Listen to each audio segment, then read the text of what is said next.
Hey everyone, Mr. Sujano here. In today's video, we're going to talk about Google's new game streaming service, Stadia. Let's get started. So you might have heard the news today about Google's new game streaming service. It's not out just yet, but they did provide a lot of detail. For those of you who don't know, this was previously, I would say, not necessarily a secret because of Project Stream. And Project Stream was basically a beta test for Google Stadia. So in a nutshell, Google Stadia is basically gaming without a console. You stream the game from Google services onto your TV. So what's the benefit of Google's new service and why is it considered by some to be a game changer? It's because you really don't need a powerful computer to run the game. All the games are run on Google's side. They use their computers, their servers, they run the game, and they send the signal kind of like Netflix, where you don't really have a physical DVD player. You just press play and you're good to go. So you don't need to download any games, you don't need to install any games. All of that is handled on Google's side.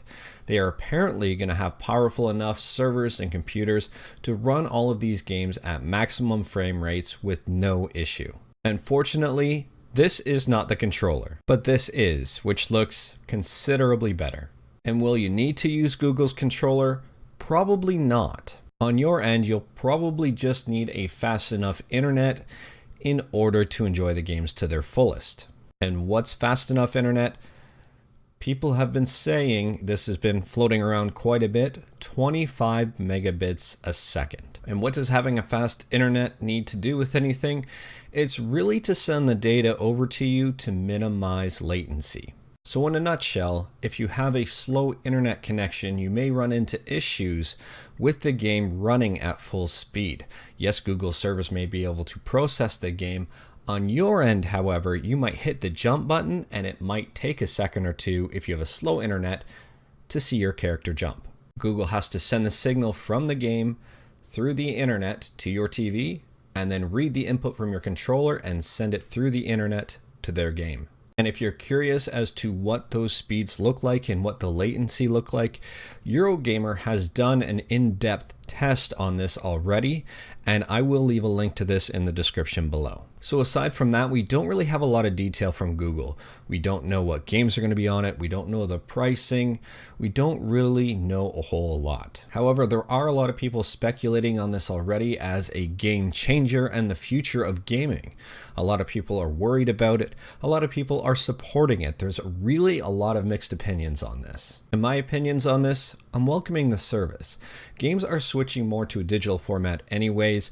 A lot of discs that you buy in store don't necessarily work without a patch that you have to download online once you install the game on, for example, your PS4. So obviously the drawbacks to this service, as soon as you stop paying, you're pretty much out of luck with access to games. You don't really have a library in your collection.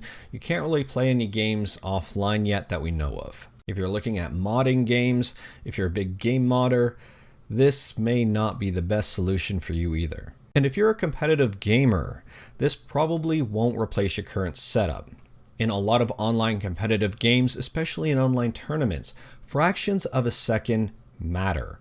And the latency that this would have would probably be the difference between winning and losing a match. However, on the flip side, this gives a lot more people access, provided they have fast internet, to video games. You don't have to worry about spending thousands and thousands of dollars to have the best equipment to run the newest and best games. It's portable, so for example, if you're playing off of a Chromecast, you could probably take it to a hotel, provided a hotel had internet that could support it, and play there, pick up right where you left off. And lastly, if you're a casual online gamer and you hate cheaters, then this is probably right up your alley.